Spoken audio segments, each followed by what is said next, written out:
Welcome to part 2 of my eyeshadow palette drawer declutter, and let's go ahead and jump into it. If you missed part 1, I will leave the link down below along with a playlist of declutters if you would like to just binge on declutters. So in my last drawer I kept 12, I'll have to go back and remember, and I got rid of 17 I believe, so it was well over half. So I don't necessarily feel the need to do more than half in each, but just letting you know where we're at. Alright. Oh boy, she is controversial, is she not? I still really like this palette. I've already spent my money on it. Is it bad that I want to keep this one? Sorry. I'm sorry if I angered anybody. I don't support her any longer. I already spent the money. Alright, this is the Nude Beach Volume 3 from The Balm. I love their packaging. Their artwork is always amazing. So, I'm not super fond of the pan sizes that they have here. I feel like they really had way more space to play with. I mean, I understand what they're doing, but anyways. It's not a palette that I use a lot, but I still really like it, so I'm gonna keep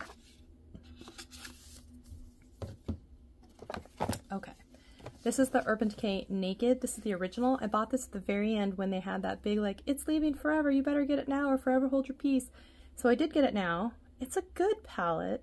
It's not my favorite palette, but it is good and is solid. It has nostalgia on it. So I'm going to keep this one for now. This is the original Nudie Patootie from Laura Lee's Los Angeles. I actually really like this palette quite a bit. Yeah, I do. I really like this palette, so I'm going to keep it. Alright, now we're going to get into the ABH section here. This is the Carly Bible palette, and honestly, I was a bit disappointed with this one.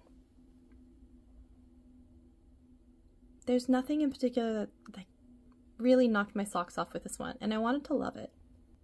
And for a while I was keeping palettes together just to keep them together, like all the ABH palettes together, but I don't feel the need to do that anymore. And I've got like a pretty purple shift type thing, and I've got other shimmers.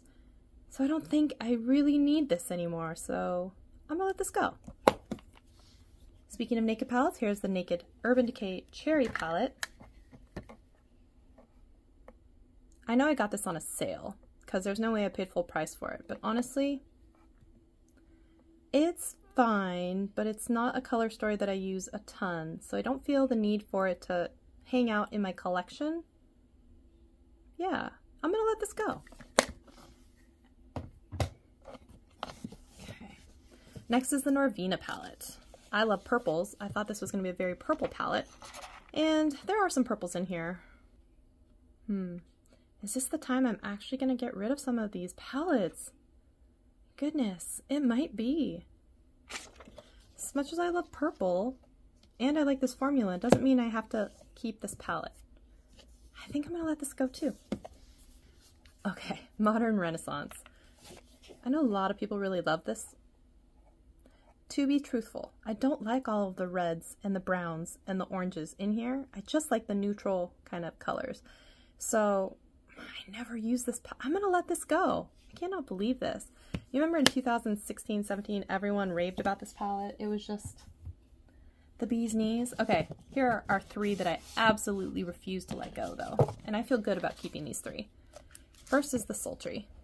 This has everything I want in a palette from ABH. Beautiful colors, beautiful shimmers. It's so good. I really wish that it wasn't limited edition packaging. I think it's also just beautiful, so I'm keeping that. I'm also keeping the perfect companion, which is the Soft Glam. I know mine is a little busted, so I don't travel with her, but I still love these colors. I absolutely love this palette. Yeah. Maybe one day I'll buy it again, so it's not broken. And I think this is probably the best Anastasia palette that they came out with, and this is with Jackie Aina.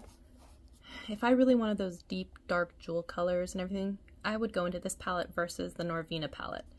And I think this sponsored color and this Lituation, these are really, really cool colors that you just don't see anywhere else. So actually, I'm okay letting go the Norvina because this one has better purples in it, in my opinion. So I'm going to keep those. And then for a naked palette that I will keep, this is the Naked Honey. Even though some of it is like very yellow gold and then into brown, I still really like this. So I'm gonna go ahead and hold on to this one. All right, next we have Illamasqua. Pretty sure this was a BoxyCharm. And this is kind of just one neutral matte shade paired with one shimmery shade above it. I don't feel like I need this, honestly. Yeah, I don't need this.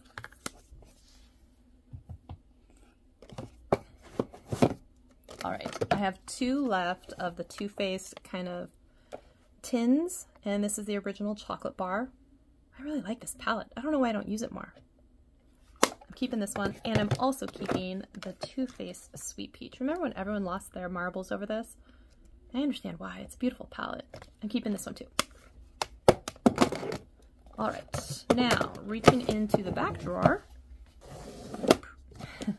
from Dominique Cosmetics. This one is Sweater Weather, and this is cute, but I don't need this one, and it's not necessarily colors that I'm going to use all the time, so I'm going to let this one go.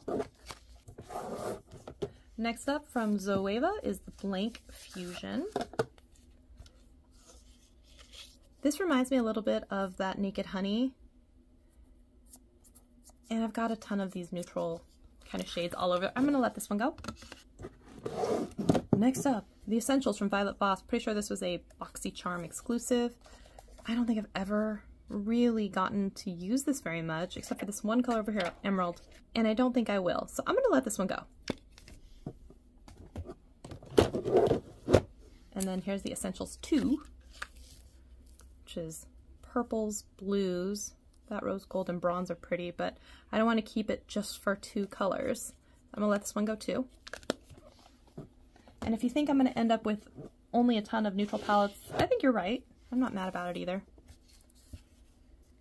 Okay. This one seems fine.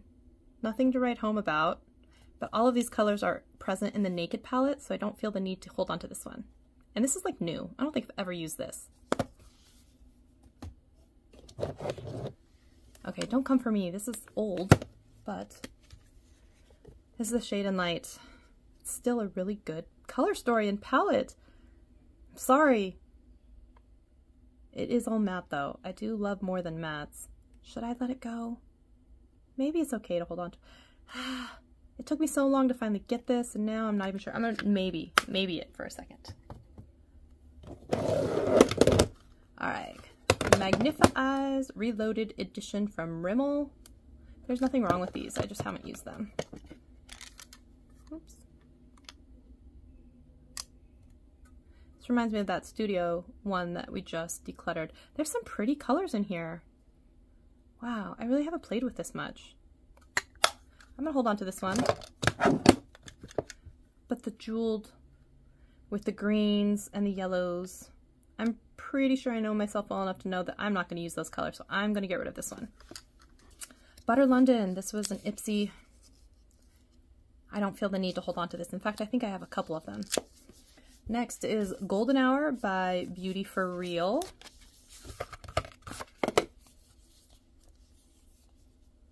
This reminds me so much of the Wander Beauty.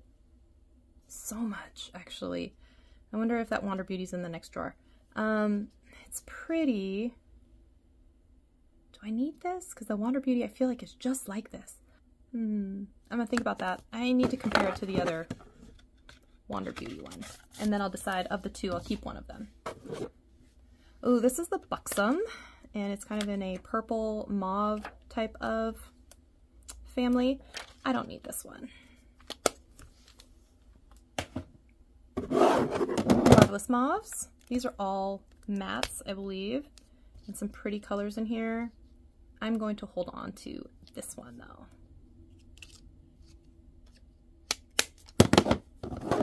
Oh, Becca, back when you were a thing.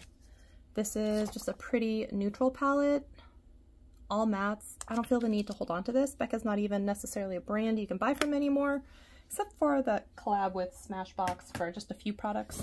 So, ooh, this was Blink. This was a BoxyCharm exclusive. These were amazing, like shimmery shades. I don't know if I'll ever get rid of this. It's just so beautiful. It's too beautiful. And they still swatch really well. Oh, look at that. Look at that. Yeah, I think I gotta hold on to it. I'm sorry, just a little longer. Next up, Wander Beauty.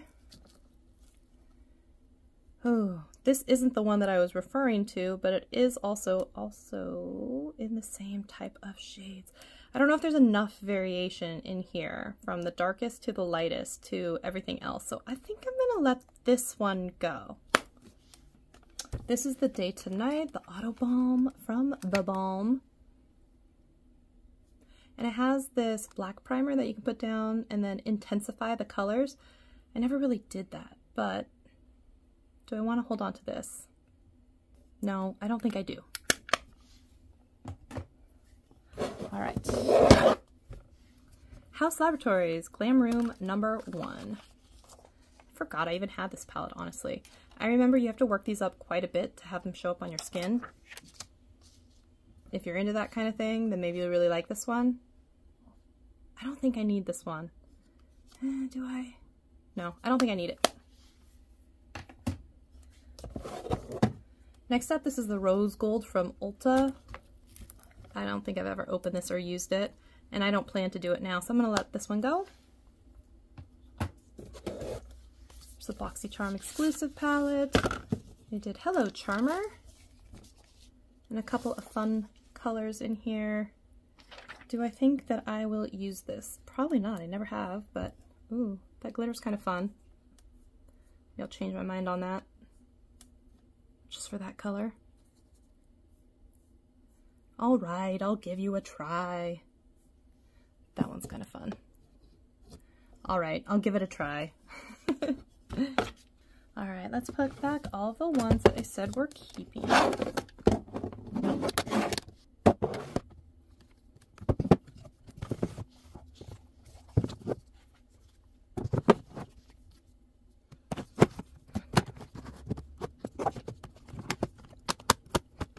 So I am keeping 16 from this drawer, and I am decluttering 18. So actually we did more than half again, so yay for me. So make sure you're subscribed so you can see more declutters. Like, we'll move on to the next drawer, which is all of the single shadows. So if you're into that, make sure you subscribe. I'll see you in the next video. Bye.